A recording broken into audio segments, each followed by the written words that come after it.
सीताराम पदाम्बुजो मधुपवन् यन्मानसं लीयते सीताराम गुणावली निशिदिवा युज्यव्यापीयते सीताराम विचित्ररूपमनिशं यश्चक्षुषोर्भूषणं सीताराम सुनाम धामनिरतं तं सद्गुरुं संभजे। नीलाम्बुज श्यामलकोमलांगं सीतासमारोपितवामभागं पाणो महासायकचारुचकं नमामि रामं रघुवंशनाथं।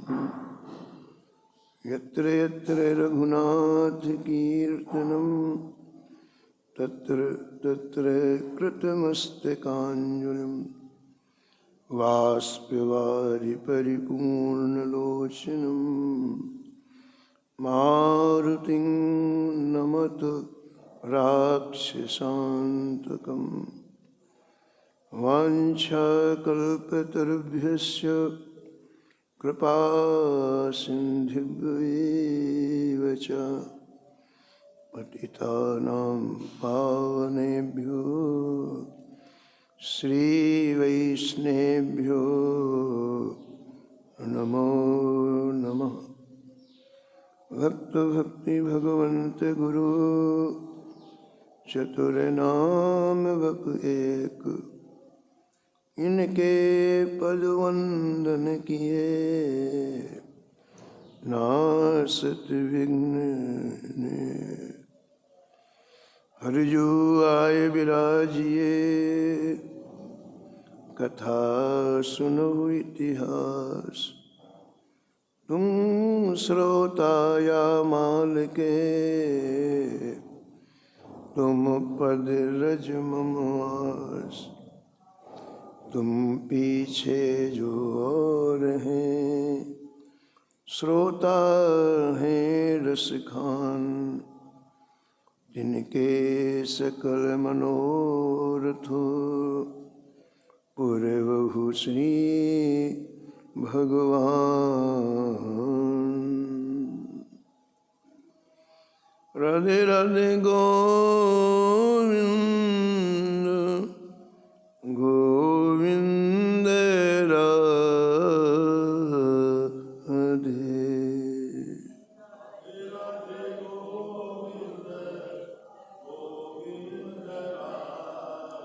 राधे राधे गोविंद गोविंद राधे।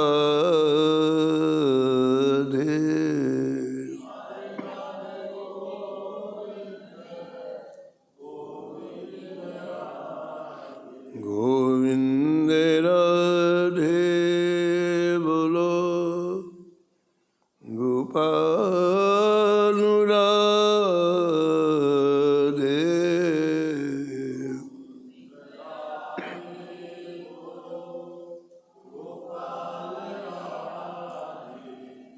गोविंद राधे बोलो गोपाल राधे।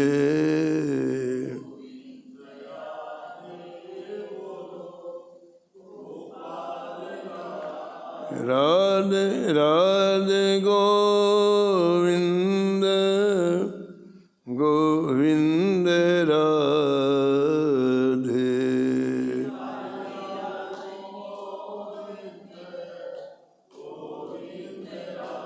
राधे राधे गोविंद गोविंद राधे।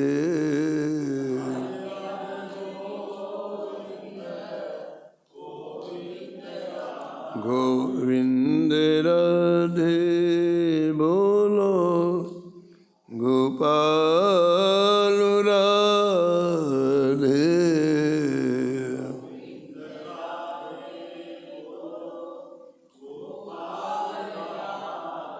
गोविंद राधे बोलो गोपाल राधे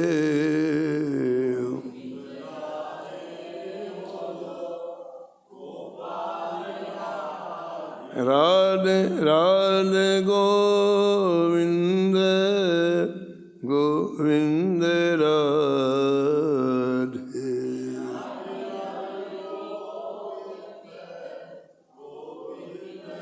राधे राधे गोविंद गोविंद राधे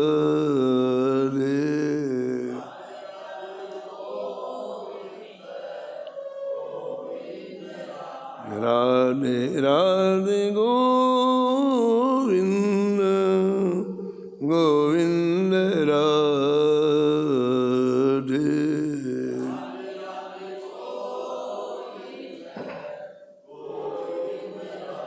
गोविंद राधे बोलो गोपाल राधे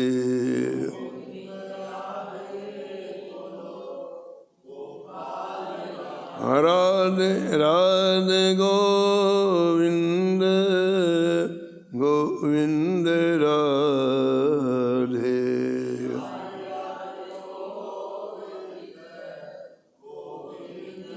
राधे राधे गोविंद गोविंद राधे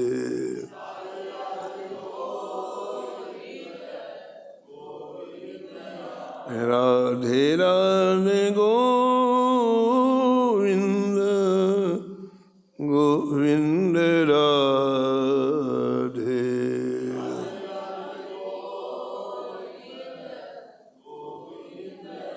राधे राधे गोविंद गोविंद राधे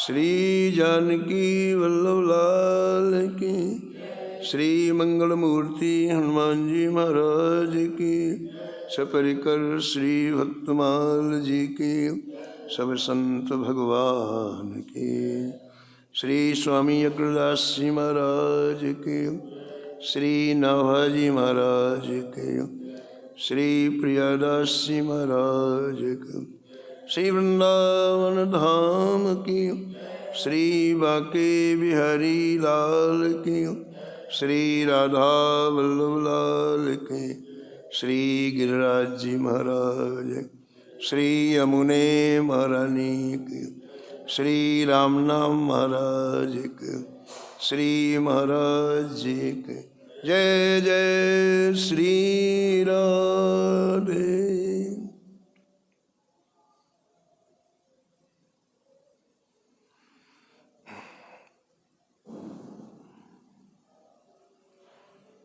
कठिन काल कलयुग में कठिन काल कर मेटी निष्कलंक रही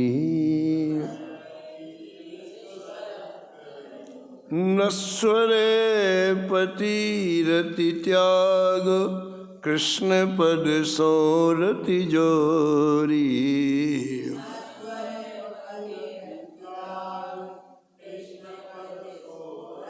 सबे जगत की फांस तरक तिनका जो तोरी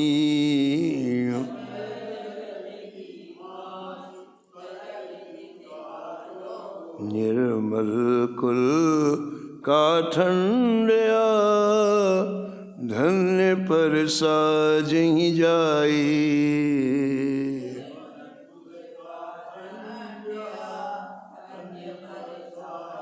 विदित वृंदावन वास संत मुख करत बड़ाई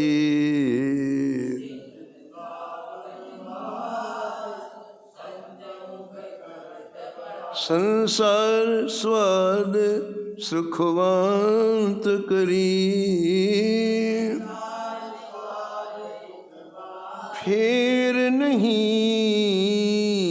तिन तन चाहिए।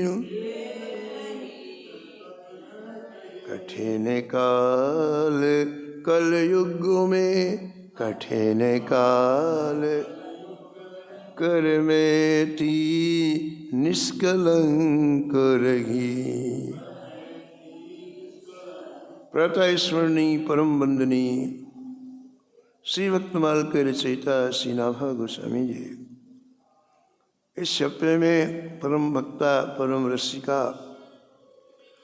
श्री करमेटी जी का स्मरण किया है और निष्कर्ष के रूप में कहते हैं कि इस कठिन कलिकाल में जहाँ मन एक क्षण के लिए स्थिर नहीं रहता है, जहाँ निरंतर बहिर्मुखता छाई हुई है, कलिकाल के अंदर और बाहर के वातावरण में कहीं भी ऐसी 1 इंच जगह नहीं है जो हमें अंतर्मुख कर सके, इसलिए इसको कठिन काल कहा। ऐसे कठिन काल में, कलयुग के कठिन काल में करमेटी जी ने भगवत प्राप्ति की। भगवत प्राप्ति तो की, लेकिन अत्यंत परम पावन पवित्र जीवन जिया। प्रारंभ से 5 वर्ष की आयु से लेकर के श्री ठाकुर जी के दिव्य निकुंज में गमन तक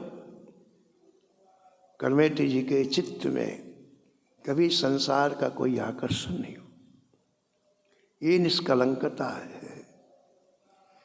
संसार की किसी वस्तु में, व्यक्ति में, पदार्थ में करमेटी जी कभी मन नहीं गया। इसलिए विशेष रूप से नाभा जी ने कहा करमेटी निष्कलंक रही। करमेटी जी ने ऐसा परम पावन पवित्र जीवन व्यतीत किया कि उस समय के जितने श्रीधाम वृंदावन में रहने वाले संत थे, संत मुख करत बड़ाई, उस समय बड़े बड़े संत करमेटी जी के जीवन को याद करके गदगद हो जाते। संतों के यहाँ सबकी चर्चा नहीं होती है ना, क्योंकि उनके पास मूल्यवान समय होता है। यहाँ विमुख लोगों की चर्चा नहीं होती है। जिनका लगाव ठाकुर जी में है उनकी चर्चा नहीं होती है। किनकी चर्चा होती है? मानव जीवन प्राप्त करके जिन्होंने लक्ष्य की प्राप्ति कर ली, ध्येय की प्राप्ति कर ली, उनकी चर्चा होती। संत यदि किसी की चर्चा करें तो समझना चाहिए कि सर्वोत्कृष्ट स्थान पर वो पहुंच गया। इसलिए जिसके जीवन में महान पवित्रता होती है वहाँ नाभा जी संतों की साक्षी देते हैं। कहते हैं करमेटी जी जब थी तभी श्रीधाम वृंदावन में चारों तरफ करमेटी जी के परम पावन पवित्र यश की चर्चा होती, जीवन की चर्चा होती। संत मुख करत बड़ाई, ये वैशिष्ट है श्री करमेटी जी का। तो पूर्व प्रसंग में आप श्रवण कर रहे थे कि करमेटी जी ने अपने मन को समझा लिया कि क्या तू उसी संसार में पुनः जाना चाहता है जिस संसार में विराम नहीं है, जिस संसार का प्रवाह रुकता नहीं है, एक के बाद एक, एक के बाद एक। या फिर तू श्री ठाकुर जी के चरणों में जाना चाहता है जहाँ जाकर के जीव परम विश्राम को प्राप्त होता है। गोस्वामी जी विनय पत्रिका में लिखते हैं, मैं बड़े बड़े पदों में रहा, मैं ब्रह्मा भी बना, मैं इंद्र भी बना, मैं लोकपाल भी बना, मैं दिक्पाल भी बना, लेकिन कहीं भी मेरे हृदय का अभाव दूर नहीं हुआ।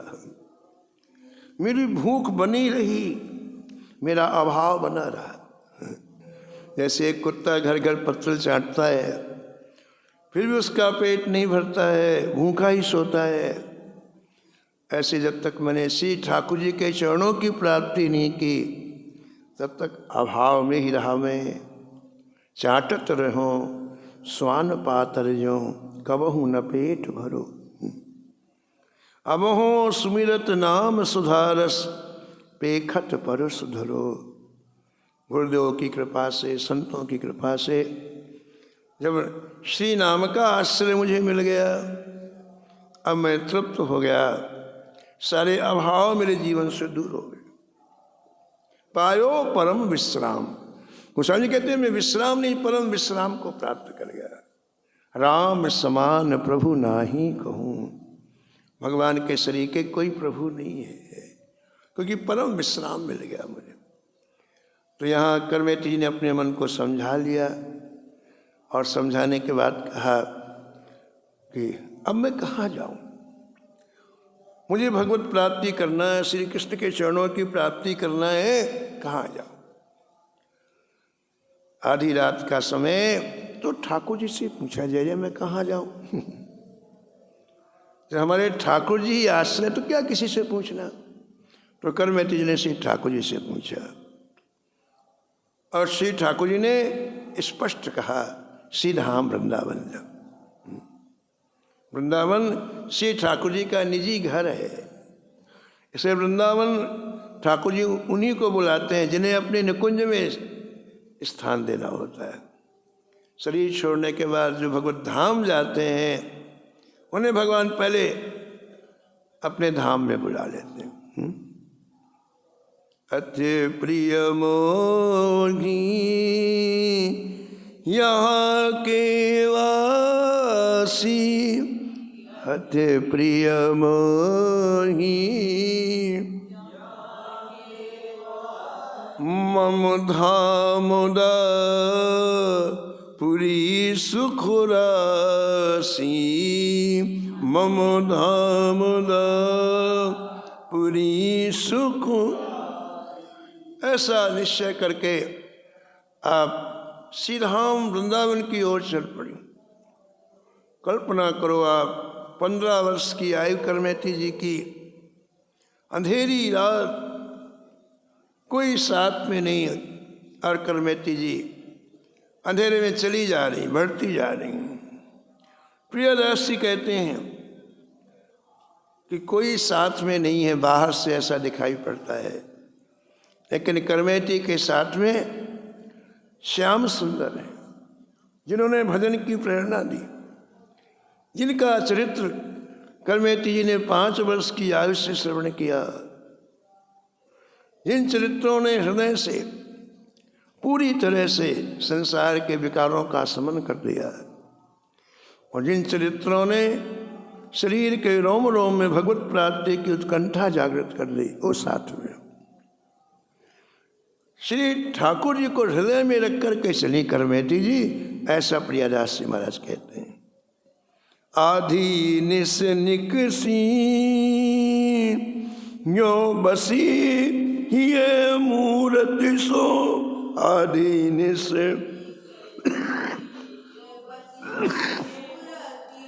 पूरत स्नेह तन सुध बिसराई है,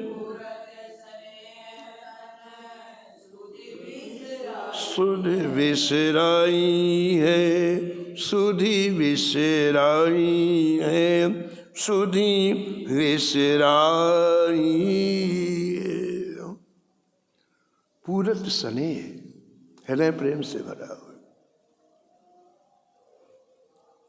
और जहाँ श्याम सुंदर होते हैं हृदय में, वहाँ भय नहीं रहता, वहाँ डर नहीं रहता।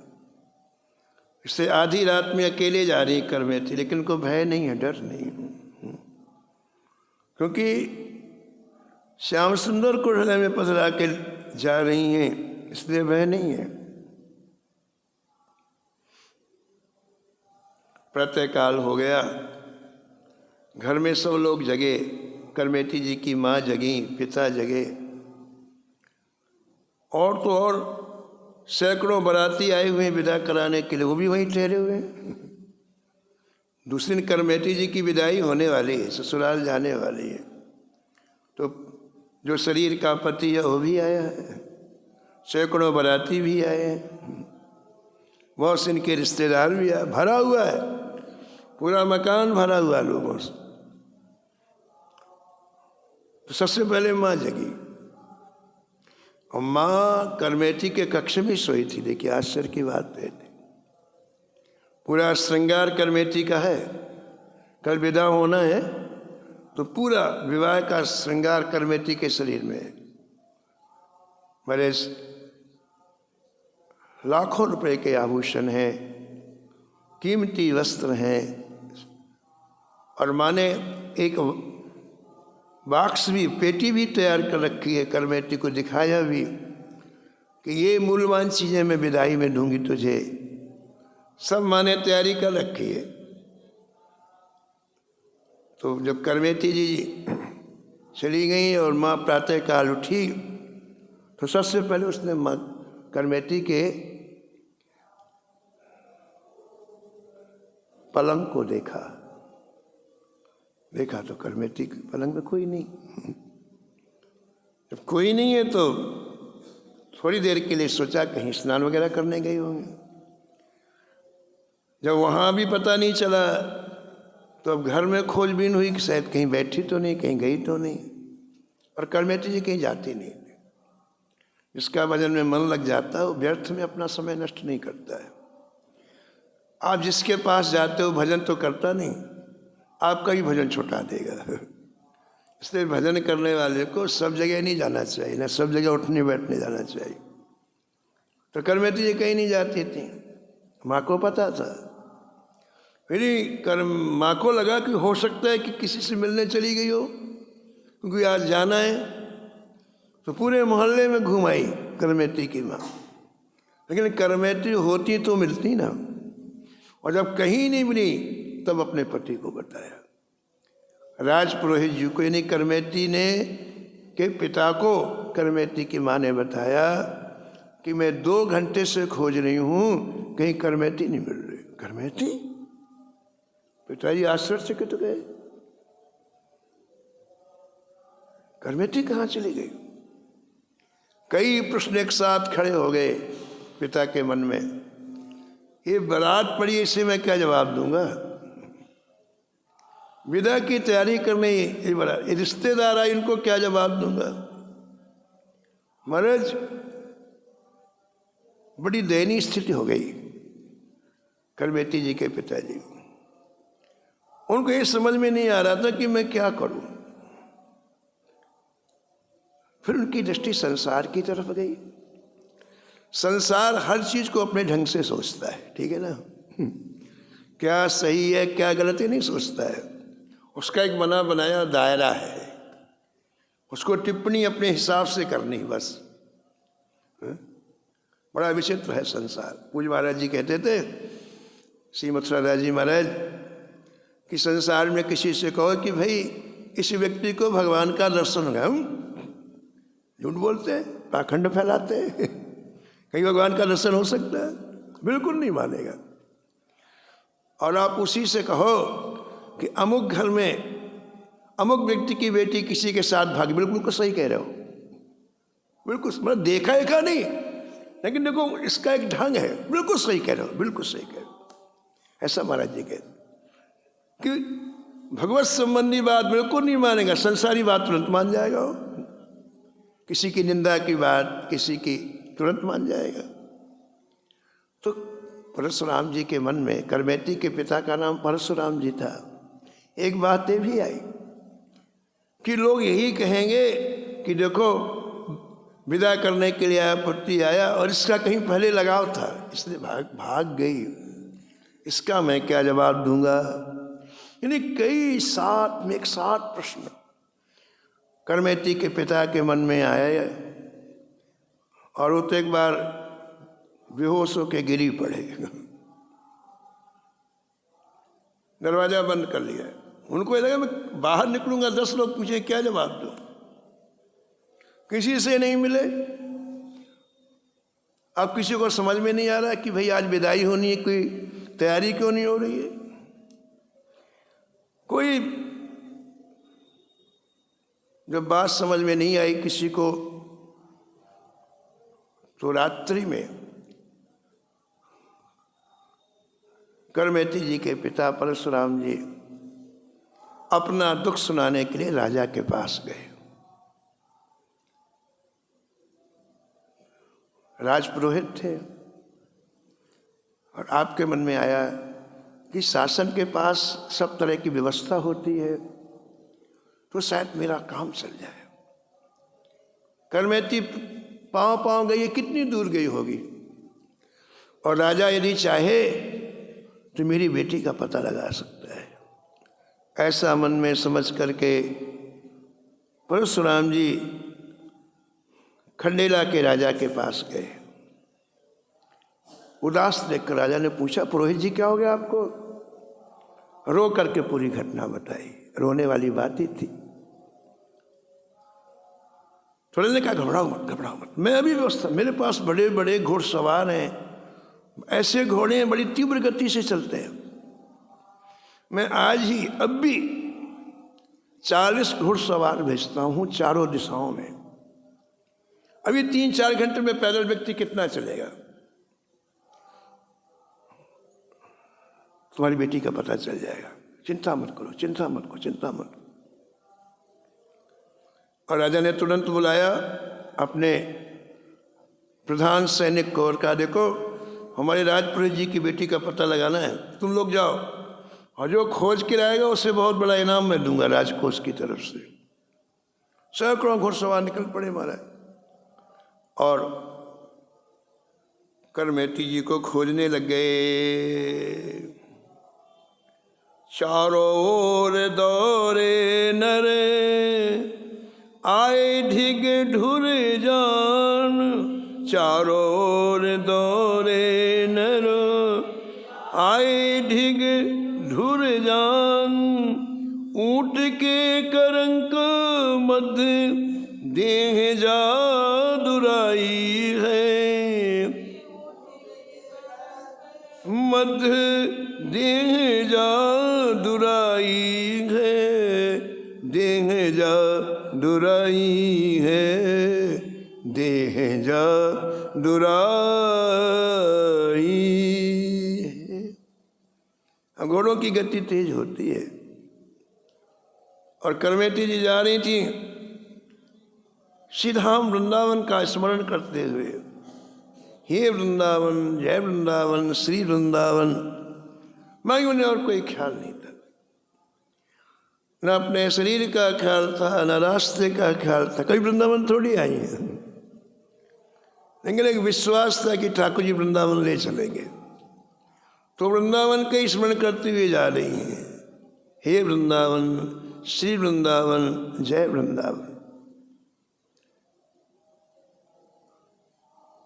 और इतने में कानों में टप टप टप टप की आवाज आई। घोड़े जब चलते हैं तो उनके पैरों से टप टप की आवाज आती है, टप टप की आवाज आई। तो आपने पीछे मुड़ करके देखा, सीधे जा रही थी, पीछे मुड़ करके देखा तो धूल उड़ रही थी। अब एक घोड़ा थोड़ी, सैकड़ों घोड़े थे, उससे उस एक साथ उनके पैरों की आवाज़ इतनी तेज आ रही थी तभी सुनाई पड़ाई। समझो अभी 1 किलोमीटर दूर हैं घोड़े, और धूल उड़ना और घोड़ों के पैरों की आवाज़ आना, टप टप टप टप।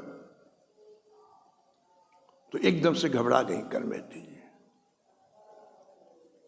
करमेती को शंका हो गई कि पिताजी राजा के पास गए और राजा खोजने के लिए अपने सैनिकों को भेजा है, और एक वृक्ष भी नहीं यहां पर, एक घर भी यहां पर नहीं है, कुछ भी नहीं जहां अपने आप को छिपाया जा सके। पहले राजस्थान में बिल्कुल रेगिस्तान था, रेगिस्तान, धूल ही धूल, पानी की महान कमी थी। स्वामी श्री अग्रदेवाचार्य जी के चरित्र में लिखा है कि अग्रदेवाचार्य जी जब गलता से रेवासा आए तो गांव वालों ने चारों तरफ से घेर लिया, चरणों में गिर पड़े, रोने लग गए। बोले महाराज यहाँ पानी की बड़ी किल्लत है, खारी जमीन है, नमक जमाया जाता है, नमक अपने आप जम जाता, इतना खारा पानी है। पशु प्यासे मर रहे हैं, हम लोग प्यासे मर रहे हैं, महाराज कृपा करो। अभी भी देवासा में नमक होता है, इतना पानी खारा। तो दया आ गई श्री स्वामी अग्रदास जी महाराज जो, और जहाँ बैठे थे हाथ में एक छोटा सा चिमटा रखते थे। कभी मिट्टी उट्टी खोदना हुआ, जब संत लोग सुबह शौच के लिए जाते ना, तो हाथ शुद्धि के लिए मिट्टी की आवश्यकता पड़ती है, तो छोटा चिमटा रखते थे। तो जहाँ बैठे थे उस चिमटे को यूँ थोड़ा सा पृथ्वी में धक्का दिया, गड़ा लिया थोड़ा, और महाराज ऐसा दिव्य जल निकला, बिल्कुल अत्यंत पवित्र और मीठा जल और अथाह जल, दिव्य स्रोत निकल आया। और गांव वालों ने स्वामी अग्रदास जी के चरण को प्रभु अब आप यहाँ से मत जाओ। तो पहले राजस्थान में जल का बड़ा अभाव था, तो न पेड़ थे, न लताएं थी, न वृक्ष, कुछ भी नहीं था, केवल बालू बालू। अब क्या करें, कहाँ छिपे? करमेती जी, एक बड़ी विचित्र समस्या आ गई। अब यहाँ जो करमेती के अंदर बात चल रही है वो बड़ी विचित्र चल रही है। करमेती ने विचार किया कि यदि मैं वापस लौट गई तो मुझे जाना पड़ेगा, ससुराल जाना पड़ेगा, और वहाँ के जैसे लोग हैं उनके साथ जीवन निर्वाह करना पड़ेगा। और करमेती को अच्छी तरह पता है कि जिन्हें जीवन में सत्संग प्राप्त नहीं हुआ उन्हें भगवान बिल्कुल अच्छे नहीं लगते। चाहे कोई भी देश हो, कोई भी राज्य हो, कोई भी परिवार हो, कोई भी जाति हो, कोई मतलब इससे नहीं है। जिन्हें अपने जीवन की यात्रा में संतों का संग नहीं मिला उन्हें भगवान बिल्कुल अच्छे नहीं लगते। और उन लोगों के बीच मुझे जीवन यापन करना पड़ेगा। घबरा गई करमेती, हृदय कांप गया, क्या करूं क्या करूं क्या करूं। वो तो आप बस 5 मिनट में भी आ जाएंगे घोड़े से, और उनके साथ मेरा बस नहीं चलेगा वापस जाने का। बड़ी घबराहट हुई महाराज। अब देखो, जो भगवान के आश्रित रहता है ना, तो जब प्रतिकूल परिस्थिति आती है तो भगवान को ही पुकारता है। इसलिए करमेती जी ने ऐसी प्रतिकूल अवस्था में श्री बिहारी जी को ही पुकारा और कहा कि हे नाथ, अब मैं क्या करूं, ऐसी स्थिति में मैं क्या करूं, आप बताओ। बिहारी जी तुम लो मेरी दौर, बिहारी जी तुम लो मेरी दौर, तुम लो मेरी दौर, बिहारी जी तुम लो मेरी दौर, बिहारी जी तुम लो मेरी दौर। तो भगवान को जब भगवान का भक्त पुकारता है तो भगवान बुद्धि दे देते हैं, दिव्य बुद्धि दे देते हैं। ये करते हैं भगवान। तो भगवान ने बुद्धि दी करमेती जी को। क्या बुद्धि दी? कि सामने एक ऊंट का कंकाल पड़ा हुआ है। राजस्थान में ऊंट बहुत होते हैं, जो मर जाते हैं तो कई लोग सड़क में फेंक देते हैं, मार्ग में फेंक देते हैं, गांव के बाहर फेंक देते हैं। तो उन ऊंट के, मरे हुए ऊंट के अंदर के भाग को, जो पेट के अंदर मांस रहता है, और तो कुत्ते खा गए, सियार खा गए, तो पोला हो गया अंदर, पेट का भाग पोला हो गया। तो सामने ऊंट मरा हुआ पड़ा था, उसके पेट का भाग खाली था, लेकिन भयंकर दुर्गंध आ रही।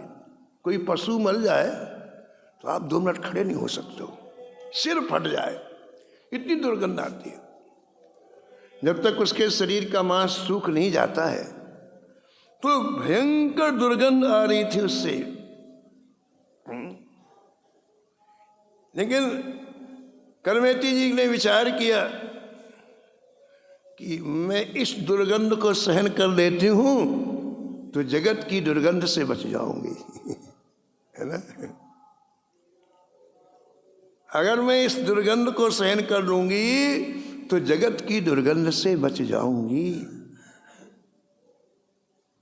और ऐसा विचार करके उस मरे हुए ऊंट के पेट में जाकर के करमेती जी प्रवेश कर गई। एक संत एक कथा कहते कहते रोने लग गए, सुनते सुनते रोने लग गए। इस कथा को सुनकर के संत रोने लग गए। उनसे पूछा, भैया क्यों रो रहे हो? वो बोले, महाराज देखो, ठाकुर जी की प्राप्ति के लिए करमेती ने कितना कष्ट सहा। एक हम हैं कि सारी सुविधाएं ठाकुर जी ने दी है, फिर भी भजन नहीं करते। एक करमेती थी जिसकी दुर्गंध इतनी भयंकर, लेकिन भगवान का भजन करना है तो उस मरे हुए ऊंट में 3 दिन 3 रात रही आई, भूखी प्यासी। ये है भजन की लगन, ये है भजन की लगन। श्री रूप गोस्वामी जी ने एक ग्रंथ लिखा है, भक्त साम्य सिंधु। भक्त साम्य सिंधु में ये प्रश्न किया है, भगवान को प्राप्त करने का मूल्य क्या है। श्री रूप गोस्वामी जी ने प्रश्न किया है कि भगवान को प्राप्त करने का मूल्य क्या है, तो उत्तर दिया है लगन। लगन लगन आपकी जितनी तेज होगी भगवत प्राप्ति उतनी जल्दी हो जाएगी। तो इस प्रसंग को सुन के खूब रोए वो संत महाराज, खूब रोए। बोले करमेती को देखो, भजन के लिए 3 दिन जहां इतनी दुर्गंध होती है मस्तक फट जाए महाराज, लेकिन उसके पेट में 3 दिन 3 रात तक भूखी प्यासी, तो मुझे भजन से कहीं कोई लेना जाए छुड़ा करके, इसलिए उसमें पड़ी है। चारों ओर दौरे नर, चारों ओर आए, ढिंग ढुर जान आए, ऊंट के करंग को मध्य देन जा दुराई है, ऊंट के करंग को मध्य देन जा दुराई है, देन जा दुराई है, देह जा दुराई। बाल भक्त ओम प्रकाश जी जब वृंदावन आए तो कहाँ भजन करूं, ऐसा मन में विचार आने लग गया। तो परिक्रमा करने लगे वृंदावन, और परिक्रमा करते करते जब चामुंडा के पास आए तो आकाशवाणी हुई। भगवान श्री कृष्ण स्वयं बोले, बालक ओम, तुम इस वृक्ष के नीचे बैठ के भजन करो। ये वो स्थल है जहाँ मैं कभी कभी राधा रानी का श्रृंगार करता हूँ, तुम यहाँ बैठ के भजन। तो बाल भक्त ओम प्रकाश जी उस वृक्ष के नीचे बैठे, घनघोर जंगल था महाराज जी, और सब पास से यमुना जी बैठे थे, कोई नहीं, कोई सुनसान बिल्कुल। तो 2 सर्प निकले महाराज जी, बिल्कुल काले सर्प, बड़े बड़े विषैले सर्प 2 आए, और अपना फन उठा करके सामने ओम 14 वर्ष का बालक खड़े हो गए 2 सर्प। तो बाल भक्त ओम प्रकाश जी के मन में आया है, इस सर्प भक्षक नहीं रक्षक ये भजन में सहायता करने के लिए आए हैं। और इसके बाद वो सर्प वहीं के वहीं रहते हो, कभी कभी 24 घंटे में एक बार वही रहते, वही डोलते रहते हो सर, वहाँ किसी बात कहीं नहीं जा, वहीं रहते।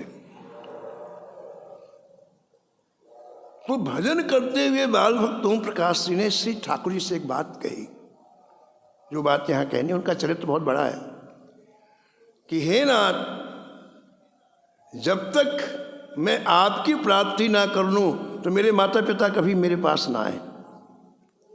क्या कहा? जब तक मैं आपकी प्राप्ति ना कर लूं तब तक मेरे माता पिता मेरे पास ना आए। क्यों? क्यों? क्योंकि वो आएंगे अपने ममत्व के धागे से भजन छुटा करके मुझे ले जाएंगे। ये उनके चरित्र में लिखा हुआ है। उनको भजन का मूल्य पता नहीं है। संसारी व्यक्ति को केवल संसार का महत्व पता है। वन वे ट्रैफिक है। सत्संग नहीं किया, महापुरुषों का संग नहीं किया, जिस जीवन में रहे वही तो जानते हो। तो मेरी मूल्यवान सब जो मेरी लगन लगी हुई है भजन, वो समाप्त हो जाए। अब मैं मौका चूका तो गया, बार बार सुअवसर प्राप्त नहीं होता है। ये तो ठाकुर ने कृपा कर दी कि सुअवसर प्राप्त हो गया है। आप सोचो फिर नहीं ऐसा होने वाला है।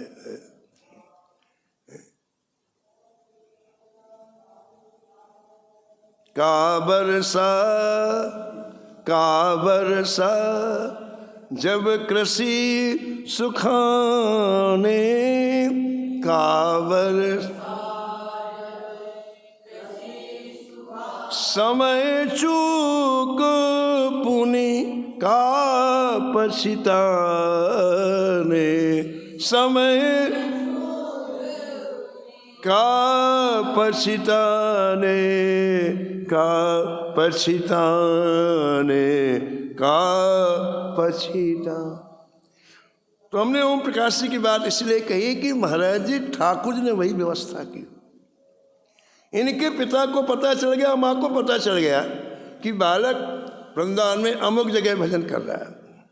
इनके चाचा के मिल गए, मथुरा में रहते थे, और पिता घर से चले मिलने के लिए। और रास्ते में उनको ऐसा लगा कि अपने गुरुजी को साथ में लेके जाऊं। उनके गुरुजी कहीं दूसरी जगह रहते थे, तो अपने गुरुजी को साथ में लेके जाऊं। और वो गुरुजी को लेने के लिए चले गए। और उसी रात में ओम प्रकाश जी का ठाकुर जी से मिलन हो गया, और ठाकुर जी अपने विमान में बैठा के ओम प्रकाश को अपने धाम में ले गए। वो तभी आए जब उनका मिलन हो गया, उनकी जीवित अवस्था में नहीं आए। इसीलिए करमेटी जी सोचती हैं कि मुझे वापस ना, एक बार मैं चली गई तो फिर मौका नहीं मिले। ऊंट के कंकाल में रहना स्वीकार है, लेकिन भजन विहीन जीवन स्वीकार नहीं। भजन विहीन जीवन स्वीकार नहीं है। लेकिन इसका महत्व परिवार के लोग नहीं जानते। ये नहीं जानते। तो 3 दिन 3 रात तक महाराज रही आई। राजा के सैनिक आए और वो चारों तरफ से देख रहे कि भाई इतनी जल्दी कहाँ जा सकती है। लेकिन अब दिखाई पड़े तो, और उसकी दुर्गंध के कारण सैनिक वहाँ से जा रहे हैं। वो मरे हुए ऊँट की दुर्गंध इतनी तेज कि सैनिक उसके पास ही नहीं जा रहे, दूर से जा रहे हैं। अगर पास में आते तो हो सकता दिखाई पड़ जाते, लेकिन दुर्गंध काम आई। और सैनिक चारों तरफ खोज करके जब कहीं नहीं मिली तो वापस खंडेला गए, राजा के पास गए और राजा को जाकर के बताया कि हमने सब जगह खोज लिया है, लेकिन हमें करमेटी जी कहीं नहीं मिली। बीते दिन 3 वा करंक ही में संको नहीं। बीते दिन 3 वा करंक ही में संको नहीं। बंक प्रीत रीत यह कैसे करूँ गाइए। बंक प्रीत कैसे करूँ गाइए से करूँगा। यहाँ प्रियदास जी कहते हैं कि प्रेम की रीति बड़ी निराली होती है, वंक टेढ़ी होती है। टेढ़ी का मतलब बोले जो संसारी जनों के अनुकूल होता है वो प्रेमी जनों के प्रतिकूल होता है। ये बंक जो संसारी जनों के अनुकूल होता है वो प्रेमी जनों के प्रतिकूल होता है। विषय संसारियों के लिए अनुकूल होते हैं और प्रेमियों के लिए वही प्रतिकूल होते हैं। अतः ये प्रीति की जो रीत है वो अवर्णीय है, लेकिन इसको तभी जाना जा सकता है जब व्यक्ति प्रेम करे ठाकुर जी से। ये शब्दों में नहीं समझा जा सकता है। जब आप उस रास्ते में चल कर प्रेम करेंगे तो उसकी रीति समझ में आए। अब नाभाजी ने जब हित हरवंश महाप्रभु जी का चरित्र लिखा तो एक पंक्ति लिखी कि हरवंश जी को चरित्र को कोई लाखों में एक समझ सकता है। ये पंक्ति लिखी, सकृत को जानी है, इनके भजन की रीत को कोई लाखों में एक जान सकता है। क्यों? क्योंकि उसमें चलना पड़ेगा तब जानोगे। केवल पढ़ने लिखने से नहीं जान सकते हो आप, इसलिए ऐसा कहा। केवल सुनी सुनाई बातों से नहीं, व्याख्या से नहीं, उसमें चलना पड़ेगा। एक दिन यशोदा जी ने छोटे से कन्हैया का बड़ा श्रृंगार किया अपने हाथों से, और सामने ऐसी गोद में लेकर के इतनी मुग्ध हुई। ठाकुर जी वैसे सुंदर, और श्रृंगार किया तो बहुत सुंदर लगने लगे, तो बहुत मुग्ध हो रही हैं बिल्कुल। हृदय खिल रहा है, श्री राधा कृष्ण लाल का दर्शन, श्रृंगार दर्शन खिल रहा है। कन्हैया देख रहे थे माँ को। कन्हैया ने कहा, माँ तू इतनी खुश हो रही है, मैं इतना खुश कब हूँगा? तू इतनी खुश हो रही है, मैं इतना खुश कब हूँगा? तो यशोदा मैया ने कहा, कन्हैया तुझे माँ बनना पड़ेगा। माँ बनेगा तब खुशी, कहने से नहीं होगी। माँ बने तो हृदय प्राप्त होगा, और तब ऐसे प्रेम की गली में चलना पड़ेगा, तब प्रेम में क्या रस है इसकी प्राप्ति होगी। करमेटी जी इस प्रेम रस में क्या प्राप्त किया, एक कथा आप आगे श्रवण करें। जय जय श्याम, जय जय श्याम, जय जय श्री वृंदावन धाम।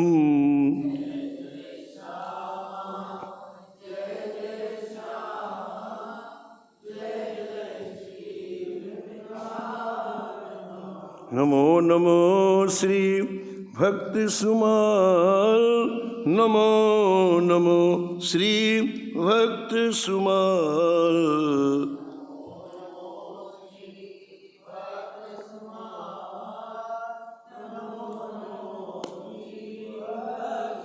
जाके सुनत महात्म नासत, उरे झलकत राधा नंदलाल।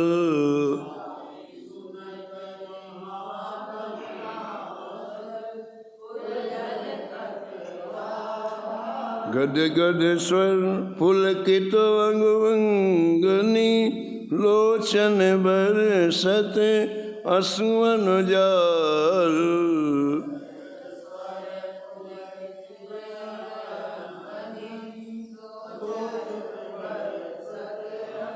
उतर जात अभिमान व्याल विष, लेत जीवाए सुरसित ही काल।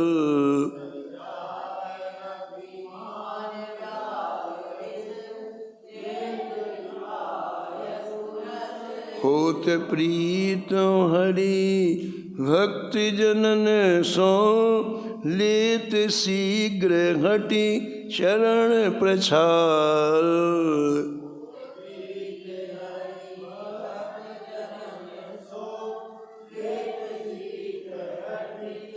तजत कुसंग लेत सतसंगति, भाग जगत को अद्भुत भाल।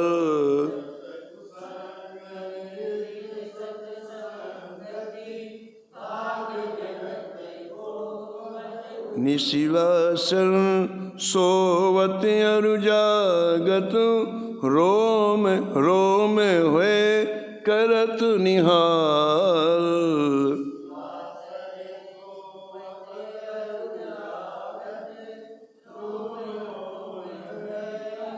श्री अग्र नारायण दास प्रिया प्रिय प्रगति जीवन रसिक रसाल।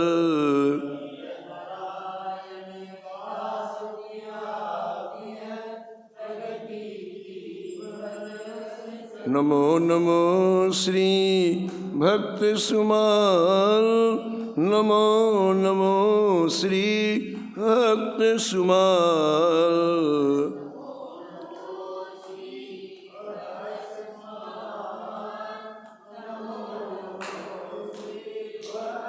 सीताराम सीताराम सीताराम सीताराम सीताराम सीताराम सीताराम सीताराम।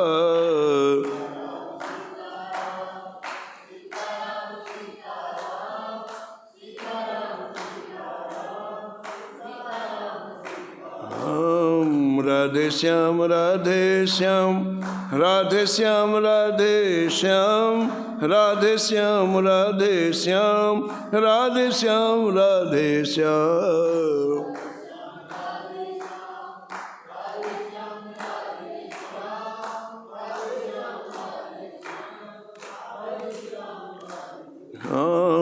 सीताराम सीताराम सीताराम सीताराम सीताराम सीताराम सीताराम सीताराम।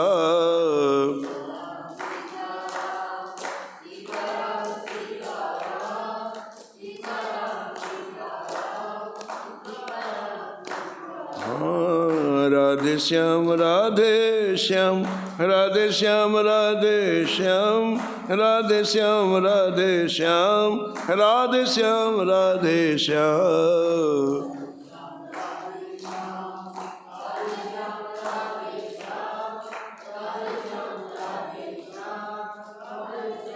श्री जानकी वल्लभ लाल की जय। श्री मंगल मूर्ति हनुमान जी महाराज की। सपरिकर श्री भक्तमाल जी की।